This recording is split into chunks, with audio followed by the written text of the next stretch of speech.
പരിശുദ്ധ പരമ ദിവ്യകാരുണ്യത്തിന് ആരാധനയും സ്തുതിയും പുകഴ്ചയും ഉണ്ടായിരിക്കട്ടെ. പരിശുദ്ധ പരമ ദിവ്യകാരുണ്യത്തിന് ആരാധനയും സ്തുതിയും പുകഴ്ചയും ഉണ്ടായിരിക്കട്ടെ. അതായത് കഷ്ടപ്പാടിൻ്റെ കാലത്താണ് ദൈവം ഉടമ്പടി ചെയ്യണതെന്നും ഉടമ്പടി അനുസ്മരിക്കണമെന്നുള്ള വചനത്തിലാണ് നമ്മൾ എത്തിയത്. ഇപ്പം ലാസറിൻ്റെ അവസ്ഥ എന്താണ്? ലാസറിൻ്റെ കുടുംബത്തിനും കഷ്ടപ്പാടിൻ്റെ കാലം വരുമ്പോൾ കർത്താവ് എന്താ പറയണതിനെക്കുറിച്ച്? അവിടെ ആണും തൂണും തുണയുമൊക്കെ ആയിട്ടുള്ള ഒരാളാണ്. അയാളാണ് രോഗബാധിതനായി മരണപ്പെടാൻ പോകുന്നത്. ആ ഒരു കഷ്ടപ്പാടിൻ്റെ കാലത്ത് ആ ഒരു അവസ്ഥയെക്കുറിച്ച് കർത്താവിൻ്റെ കമൻ്റ് എന്താണ്? ഈശോ കഷ്ടപ്പാടിനെക്കുറിച്ചല്ല സംസാരിക്കുന്നത്, മഹത്വത്തെക്കുറിച്ചാണ്. കഷ്ടപ്പാട് കാണുമ്പോഴേ കർത്താവ് ഉടമ്പടിയെക്കുറിച്ച് ഓർക്കുമെന്ന് പറഞ്ഞു. കഷ്ടപ്പാട് കാണുമ്പോഴേ അവിടുന്ന് മഹത്വത്തെക്കുറിച്ച് അനുസ്മരിക്കാം. നമ്മുടെ യോഹന്നാന്റെ സുവിശേഷം 11:4 വായിച്ചേ. യോഹന്നാൻ 11:4. അത് കേട്ടപ്പോൾ യേശു പറഞ്ഞു അത് കേട്ടപ്പോൾ യേശു പറഞ്ഞു, ഈ രോഗം മരണത്തിൽ അവസാനിക്കാനുള്ളതല്ല, പ്രത്യുത ദൈവത്തിന്റെ മഹത്വത്തിനും അതുവഴി ദൈവപുത്രൻ മഹത്വം പ്രാപിക്കുന്നതിനും വേണ്ടിയുള്ളതാണ്. അതാണ് യോഹന്നാൻ 11:4. ഇപ്പം ലാസറിൻ്റെ മരണം നമുക്കറിയാം ഏക വരുമാന മാർഗമാണ്. ആണും തുണയുമായ വീട്ടിലുള്ള ഒരാളാണ്. അദ്ദേഹമാണ് മരിച്ചു പോകാനുള്ള രോഗം വരുന്നത്. പക്ഷേ ഈശോ എന്നാ പറയണത്? ഈ രോഗം മരണകാരണമല്ല, മറിച്ചെന്താണ്? ദൈവത്തിൻ്റെ മഹത്വത്തിനും പിന്നെ എന്താണ്? തദ്വഴി തൻ്റെ ഏകജാതൻ മഹത്വപ്പെടാനും വേണ്ടിയുള്ളതാണ്. കർത്താവിൻ്റെ ഈ മനസ്സ് ഓരോ ഭക്തനും ഉണ്ടാകേണ്ടതാണ്. ഉടമ്പടി ഭക്തൻ എന്ന് വെച്ചാൽ ദൈവസ്നേഹമുള്ളവന്, അല്ലാതെ ഭക്തിപാരവശ്യം കാണിച്ച് താഴെക്കിടന്ന് ഉരുളണമെന്നല്ല അർത്ഥം. ദൈവത്തോടും വിശ്വാസത്തോടും തൻ്റെ വിശുദ്ധിയോടുമൊക്കെ പ്രതിബദ്ധതയോടുകൂടി ചെയ്യുന്നു. ഇപ്പോൾ അദ്ദേഹം വീടടിച്ചു വാരിയതൊരു ഭക്തകൃത്യമാണ്. അദ്ദേഹം കർത്താവ് വരാൻ പോകുന്നതെന്ന് മനസ്സിലാക്കിക്കൊണ്ട് അദ്ദേഹത്തിൻ്റെ വീടടിച്ചു വാരി വൃത്തിയാക്കിയത് ഒരു ഭക്തകൃത്യമാണ്, ഭക്തികൃത്യമാണത്. ഒരു ദൈവത്തോടുള്ള ഒരു ആരാധനയാണ്. അപ്പോൾ എന്ത് സംഭവിക്കണമെന്ന് വെച്ച് കഴിഞ്ഞാൽ, ഒരു കഷ്ടപ്പാട് വന്നാൽ നിന്നിൽ പരിശുദ്ധാത്മാവ് ഉണ്ടെങ്കിൽ ഉടനെ പരിശുദ്ധാത്മാവ് വരും. പരിശുദ്ധാത്മ ഇല്ലെങ്കിൽ നീ എന്ത് പറയും? ഇതെൻ്റെ വിധിയാണെന്ന് പറയും. പരിശുദ്ധാത്മാവ് ഇല്ലെങ്കിൽ നീ എന്ത് പറയും?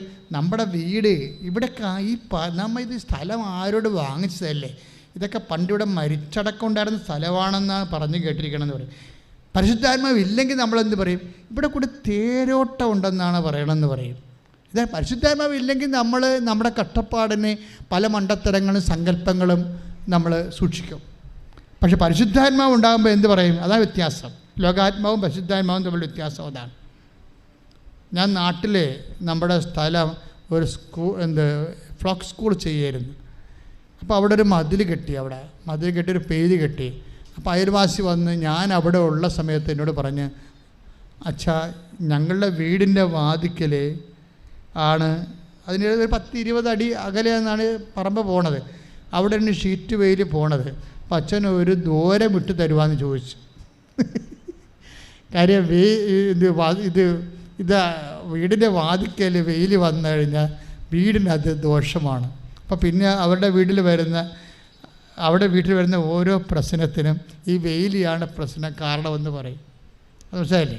ഇതുപോലെ നിൻ്റെ വീട്ടിൽ നിൻ്റെ ജീവിതത്തിൽ വരുന്ന ഓരോ കഷ്ടപ്പാടിനും എന്തോ മാനുഷികമായിട്ടുള്ള ഇടപെടലാണ്, അല്ലെങ്കിൽ വേറെ അസർപ്പകമായിട്ടുള്ള എന്തോ ഇടപെടലാണെന്ന് വെച്ചാൽ എന്ന് നീ പറഞ്ഞാൽ, ഇനി വിധിയാണെന്ന് പോലും നീ പറഞ്ഞാൽ, അതിൻ്റെ അർത്ഥം നീ നയിക്കപ്പെടുന്നത് പക്ക ലോകാരൂപിയിലാണെന്ന് അർത്ഥം. ലോകാരൂപി നയിച്ചാൽ പ്രശ്നം എന്ന് വെച്ച് കഴിഞ്ഞാൽ അതായത് ഇപ്പോൾ ഈശോ എന്താ പറഞ്ഞിരിക്കണത്? ലാസർ രോഗിയാണെന്ന് പറയുമ്പോൾ അവൻ മാത്രമേ വരുമാന മാർഗമുള്ളൂ, 2 പെങ്ങന്മാരുണ്ട്, അവിടെ ജീവിതം അനാഥപ്പെടാൻ പോവുകയാണെന്ന് പറഞ്ഞപ്പോൾ ഈശോ എന്താ പറഞ്ഞത്? ഈ രോഗം മരണകാരണമല്ല. പിന്നെന്താണ്?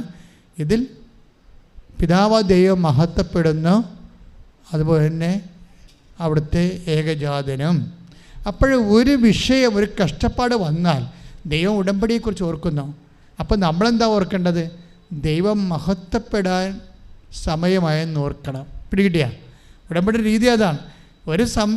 ഒരു ഇടക്കേട് സംഭവം നമ്മുടെ ജീവിതത്തിൽ വന്ന് നമുക്ക് സങ്കടമാണ് വരണമെങ്കിൽ ഉടനെ ദൈവപൈതലെ നീ ഓർക്കണം. എന്താണ്? ദൈവം ഇതുവഴി മഹത്വപ്പെടാൻ സമയമായെന്ന് പ്രാർത്ഥിക്കുക. കർത്താവേ, കർത്താവേ, യോഹന്നാന്റെ സുവിശേഷം 11:4 പ്രാർത്ഥിക്കുന്നു.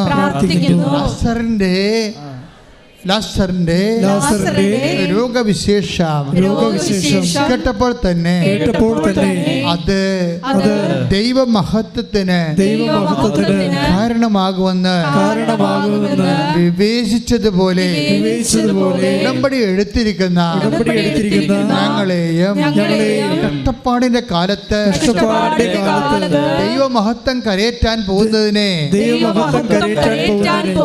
അനുസ്മരിക്കാൻ ആവശ്യമായ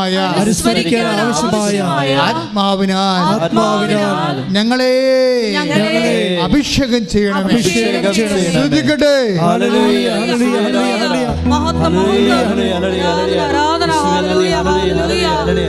കഷ്ടതയുടെ കാലങ്ങളിൽ വിശ്വാസം പ്രഖ്യാപിച്ച് നിന്നെ മഹത്വപ്പെടുത്തി മുന്നേറുവാൻ പരിശുദ്ധ പരമദിവ്യകാരുണ്യത്തിന് ആരാധനയും സ്തുതിയും പുകഴ്ചയും ഉണ്ടാകട്ടെ. പരിശുദ്ധ പരമദിവ്യകാരുണ്യത്തിന് ആരാധനയും സ്തുതിയും പുകഴ്ചയും ഉണ്ടാകട്ടെ. എൻ്റെ പ്രിയപ്പെട്ടവരെ, നമ്മളിപ്പോൾ ധ്യാനിച്ചുകൊണ്ടിരിക്കുന്നത് ഉടമ്പടിയും ദൈവാനുസ്മരണവും.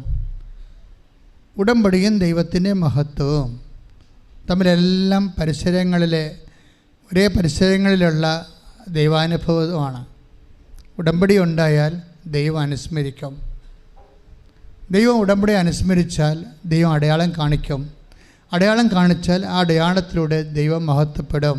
നമ്മുടെ കഷ്ടപ്പാട് മാറും. കഷ്ടപ്പാടും ഉടമ്പടിയും തമ്മിലാണ് ബന്ധപ്പെട്ടിരിക്കുന്നത്. കഷ്ടപ്പാടും ദൈവം മഹത്വവും തമ്മിലാണ് ബന്ധപ്പെട്ടിരിക്കുന്നത്. അതുകൊണ്ടാണ് 2:24 ഒന്നൊരു വായിച്ചേ. പുറപ്പാട് 2:24 ഒന്നൊരു വായിച്ചേ.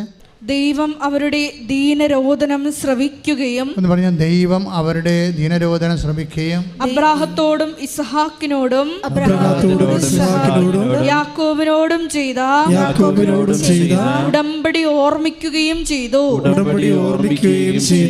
അപ്പോൾ ഉടമ്പടി ഓർമ്മിക്കുമ്പോൾ ആ ഉടമ്പടി ഓർമ്മിച്ചിട്ടാണ് അതിൻ്റെ പ്രകാരം വീണ്ടും മോശസുമായിട്ട് ഈ കഷ്ടപ്പാടിൻ്റെ കാലത്ത് ദൈവം ഉടമ്പടി ചെയ്യുന്നത്. എബ്രാഹിമിക് ഉടമ്പടി, യാക്കോബിന് ചെയ്ത ഉടമ്പടി, അതിനുശേഷം ദൈവം പിന്നെ ചെയ്യുന്നത് ജോഷുവായിട്ട് ഉടമ്പടി ചെയ്തിട്ടുണ്ട്.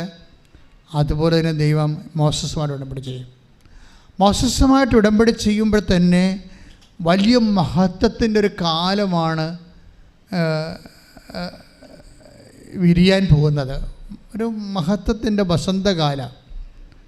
അതിൻ്റെ അടയാളം കാണിക്കും. ഈ ഉടമ്പടിയിൽ എന്തെല്ലാം മഹത്വ സംഭവങ്ങൾ നടക്കുന്നതിൻ്റെ അടയാളം ആദ്യമേ അത് കഷ്ടപ്പാടിൻ്റെ കാലത്താണ്. അബ്രാഹത്തിൻ്റെ ഉടമ്പടിയെ ഓർത്തു, ഇസഹാക്കിൻ്റെ ഉടമ്പടിയെ ഓർത്തു എന്ന് പറഞ്ഞുകൊണ്ട് ദൈവം ചെയ്യണത് എന്താണ്? മോസസുമായിട്ട് ഉടമ്പടി ചെയ്യുകയാണ്. മോസസുമായിട്ട് ഉടമ്പടി ചെയ്യുമ്പോൾ എന്താ സംഭവിക്കണത്? തൻ്റെ സീനായി മലമുകളിൽ ദൈവം മഹത്വരൂപനായി എഴുന്നള്ളൂ. കത്തിജ്വലിക്കുന്ന അഗ്നിയുടെ പ്രാഭവത്തിൽ പുറപ്പാട് 24:17 ശ്രദ്ധിക്കട്ടെ. ഹല്ലേലൂയ. പുറപ്പാട്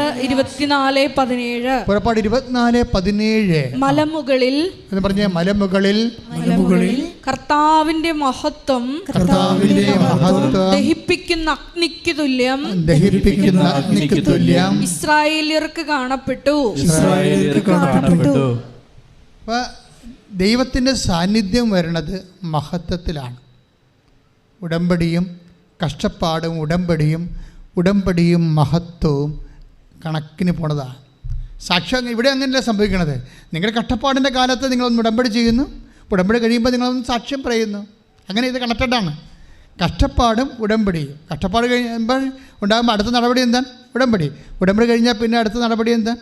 ദൈവമഹത്വം. നിങ്ങൾ ദൈവത്തെ മഹത്വപ്പെടുത്തുന്നു.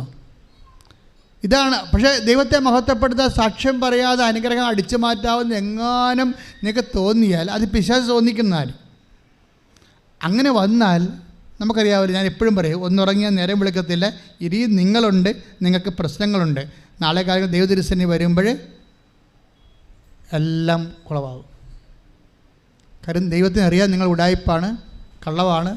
സ്വന്തമായിട്ട് അനുഗ്രഹം അടിച്ചു മാറ്റിയിട്ട് ദൈവത്തിന് മഹത്വം കൊടുക്കാതെ, സാക്ഷ്യപ്പെടുത്താതെ ചുളിവിൽ മുങ്ങി നടക്കത്തില്ലേ? അപ്പോൾ ഇങ്ങനെയുള്ള സാക്ഷ്യത്തിൻ്റെ മുങ്ങൽ വിദഗ്ധന്മാർ ശ്രദ്ധിക്കണം എന്നുള്ളതാണ്. കുറച്ച് അധികം നീന്താൻ പറ്റത്തില്ല. കുറച്ച് കഴിയുമ്പോൾ കൈയും കാലം തളരാൻ സാധ്യത ഉണ്ടാകും. വെറുതെ അതാണ് ഞാൻ ആലപ്പുഴ വന്ന് എന്തിനാണ് പണി മേടിക്കണമെന്ന് ഞാൻ ചോദിക്കുന്നതിൻ്റെ കാര്യം. അല്ല, ഉടമ്പടി വെച്ചാൽ ലൈറ്റ്നിങ് പോലെയല്ല എക്സ്പീരിയൻസ്. പക്ഷേ അതുപോലെ തന്നെ നീ സാക്ഷ്യപ്പെടുത്തി ദൈവത്തെ മഹത്വപ്പെടാം. കാര്യം ഇതിൻ്റെ ക്രമം അങ്ങനെയാണ്. ആദ്യം കഷ്ടപ്പാട്, പിന്നെ ഉടമ്പടി, പിന്നെ മഹത്വം. ഇപ്പം തന്നെ ഉടമ്പടി ചെയ്യാൻ പോകുമ്പോൾ മഹത്വത്തിൻ്റെ മലയിൽ ദൈവത്തെ ഒന്നിനു വായിച്ച് ശ്രുതിക്കട്ടെ. ഹല്ലേലൂയ. പുറപ്പാട് 24:16. പുറപ്പാട് 24:16-17. കർത്താവിന്റെ മഹത്വം സീനായ് മലയിൽ ആവസിച്ചു.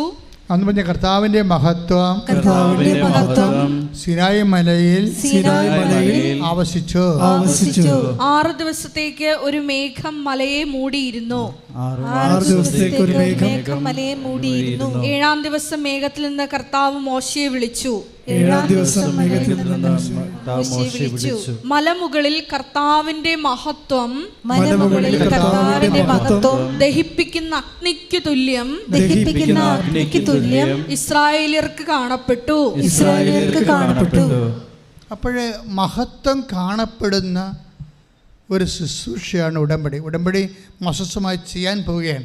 അതിന് മുമ്പാണ് മഹത്വം വെളിവാകണത്.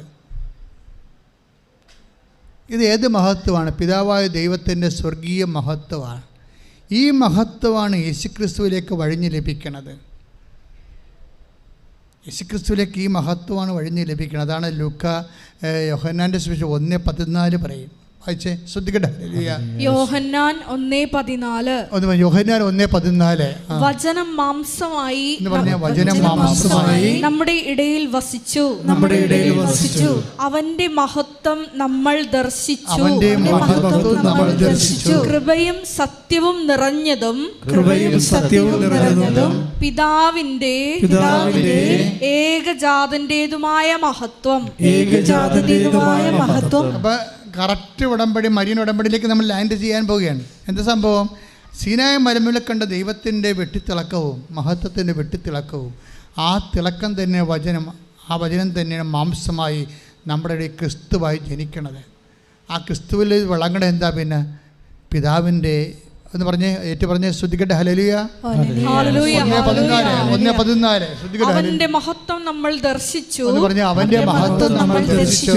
കൃപയും സത്യവും നിറഞ്ഞതും പിതാവിന്റെ ഏകജാതന്റേതുമായ മഹത്വം.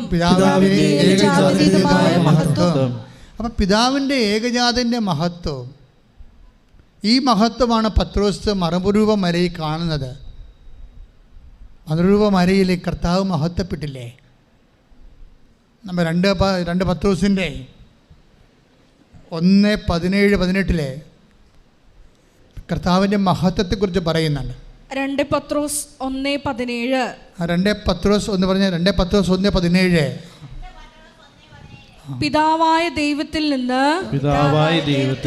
ബഹുമാനവും മഹത്വവും അവൻ സ്വീകരിച്ചു. ഇവൻ എന്റെ പ്രിയപുത്രൻ, ഇവനിൽ ഞാൻ പ്രസാദിച്ചിരിക്കുന്നു എന്ന സ്വരം മഹിമ പ്രാഭവത്തിൽ നിന്ന് അവന്റെ അടുത്ത് വരികയും ചെയ്തു. അപ്പം ഏകജാതൻ്റെ ആ മഹത്വമാണ്, പിതാവിൻ്റെ മഹത്വമാണ് മറുരൂപ മലയിലെ ഏകജാതനിൽ നമ്മൾ കാണുന്ന രൂപാന്തരീകരണം മലയിൽ സംഭവിക്കുന്നത്. ഈ മഹത്വം യോഹന്നാൻ 1:14 പറയുന്ന ഏകജാതനിലെ മഹത്വമാണ് ഉടമ്പടിയിലേക്ക് വരുമ്പോൾ, മരിയൻ ഉടമ്പടിയിലേക്ക് വരുമ്പോൾ ഓരോരുത്തരും അനുഭവിക്കുന്ന മഹത്വം. എന്താ കാര്യം എന്നറിയാമോ? ഈ ഏകജാതൻ്റെ മഹത്വം പുറപ്പാട് 24:17 മഹത്വം, യോഹന്നാൻ 1:14 ഏകജാതൻ്റെ മഹത്വം, 2 പത്രോസിൻ്റെ 1:17 മറുരൂപമായി ഈശോ അനുഭവിച്ച ആ ദൈവിക പ്രാഭവ മഹത്വം, അതാണ് ശരിക്കും പറഞ്ഞാൽ നമ്മൾ കാനായിൽ കാണുന്നത്. കാനായിൽ എന്താ കാണുന്നത്? കാനായിലെ കൽഭരണിയിലെ ഉടമ്പടിയുടെ പ്രമേയം അതാണല്ലോ. കാനായിലെ കൽഭരണിയിലെ ആ ജലവിധാനത്തെ നിഴലിച്ച് വെള്ളത്തെ വീഞ്ഞാക്കുന്ന മഹത്വം എന്താ? അതിന് അടയാളം എന്നാ പറയുന്നത്, മഹത്വത്തിൻ്റെ അടയാളമാണ്. വീഞ്ഞാകുന്ന അത്ഭുതം എന്ന് പറയുന്നത് മഹത്വത്തിൻ്റെ അടയാളമാണ്. നീ ഉടമ്പടിയിൽ ഒരു അനുഭവം നിനക്കുണ്ടായാൽ അത് മഹത്വത്തിൻ്റെ അടയാളമാണ്. അതാണ് യോഹന്നാൻ 2:11. ശ്രദ്ധിക്കട്ടെ, ഹല്ലേലൂയ.